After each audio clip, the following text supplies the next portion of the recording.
my name is Sadie Sarah Mannion, and I am in Professor Chambers' class on Fridays from 9 a.m. to 11:50 p.m.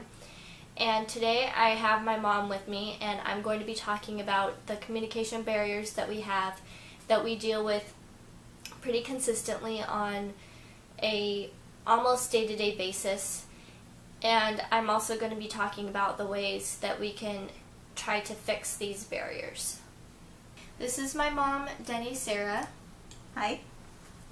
And our first element of communication that is a barrier is that I don't always listen to what she tells me.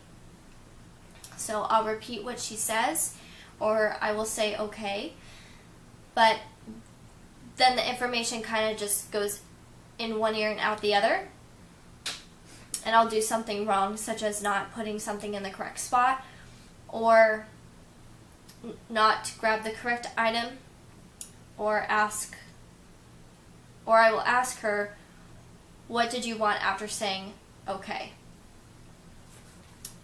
This is from Chapter 1, Interpersonal Communication Competence, which is the ability to communicate effectively and appropriately, and decoding, which is the act of understanding messages, meta messages, which are messages about other messages,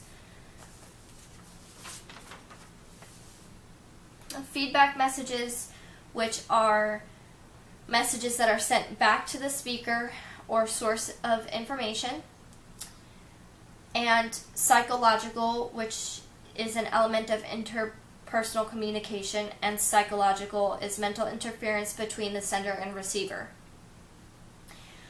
A way that we can fix this is when she says to get something, or asks me to put something away or get an item of hers, for example, her wallet. I can say where it is. After she tells me where it is, I can repeat what she says.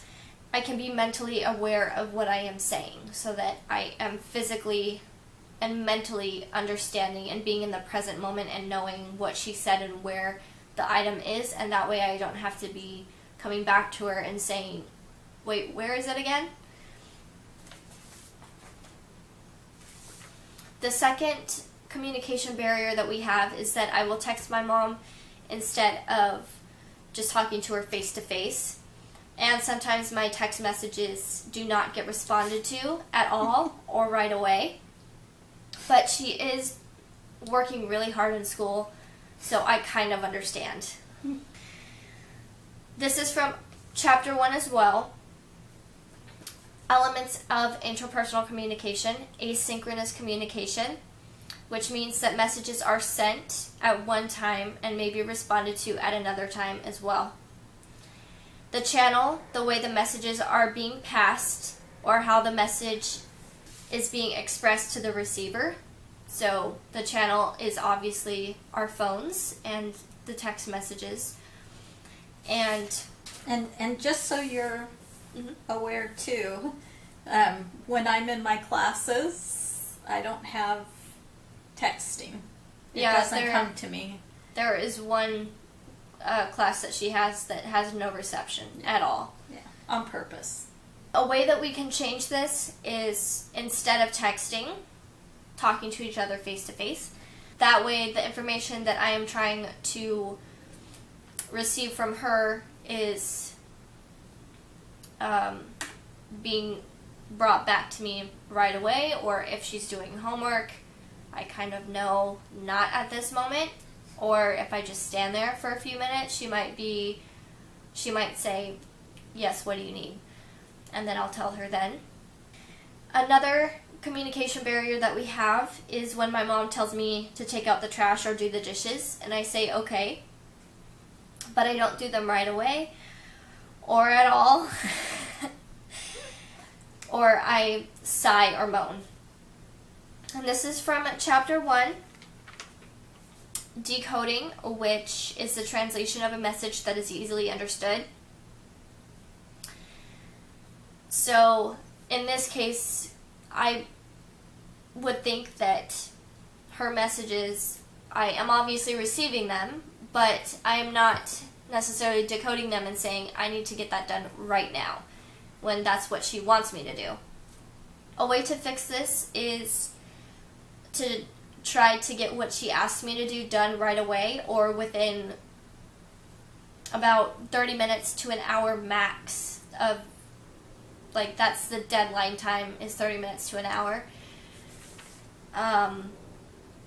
When I don't feel like doing the dishes or taking out the trash. How do I feel about that? You would rather just have it done right away. Oh, but you do that in a half hour and I'm mwah. Or just get up and do it right away. And I'd be mwah, mwah, mwah. In closing, the course discussions apply to our interpersonal communication because of learning about listening barriers such as interpersonal communication competence, decoding, meta messages, feedback messages, and psychological. Elements of interpersonal communication such as asynchronous communication, the channel, and decoding. The solutions my mom and I have come up with to help these problems are to 1. Actively say what information I need to remember aloud and be mentally in the moment. 2. Talk more face-to-face, and if we are in different rooms, go to the room that the other person is in and talk to them there. And number 3, to try to get what is asked of me done within an hour. In closing, the course discussions apply to our interpersonal communication because of learning about listening barriers such as interpersonal communication competence, decoding, meta messages, feedback messages, and psychological. Elements of interpersonal communication such as asynchronous communication, the channel, and decoding. The solutions my mom and I came up with to help the problems are to actively say what information is needed, to remember aloud, and be mentally in the moment. Talk more face-to-face, and if we are in different rooms, go to the room that she is in and talk to her there. And number 3, to try to get what is asked of me to do done within a half hour to an hour max when I don't feel like it. Or do my best to get up and do it right then. I think that if we put these solutions to our problems, it will help our communication barriers with each other become less of communication barriers, and we are better talking to each other than we were before.